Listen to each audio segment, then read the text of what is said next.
Информационное агентство БНК. В последнее воскресенье октября – День отца. Как, по-вашему, нужно отмечать этот праздник? Даже не думал еще об этом. С семьей, мне кажется. Дома, с чаем.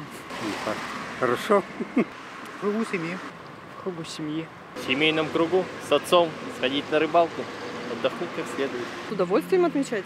Вообще отцы его должны отмечать, как и отмечают отцы. С детьми, что ли, время проводить. Ну и, конечно, я полагаю, что рюмочка не лишней будет. Ну, я думаю, в своей семье, со своими детьми, пожелать им тоже быть хорошими отцами в будущем или хорошими матерями. Вот и все. С детьми куда-нибудь в поход. Главное, трезвым быть. Пьянство убойно. Не знаю, поздравлять их тогда, раз они отцы. Заниматься с детьми, ну, если отец. То есть проводить время, если, конечно, есть время. Я думаю, что должны какие-то конкурсы вместе, чтобы мама и папа там были, хоть и пусть День отца, но это он уже в глазах матери повысит свой статус и в глазах детей. Ну, это первый раз празднуется, как я знаю, да?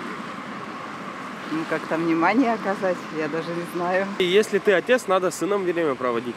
Куда-нибудь его сводить, чем-нибудь занять его, какие-нибудь интеллектуальные мероприятия провести. Вот это мое мнение. За столом дружно. Пожелать отцу счастья, здоровья. И жить дальше.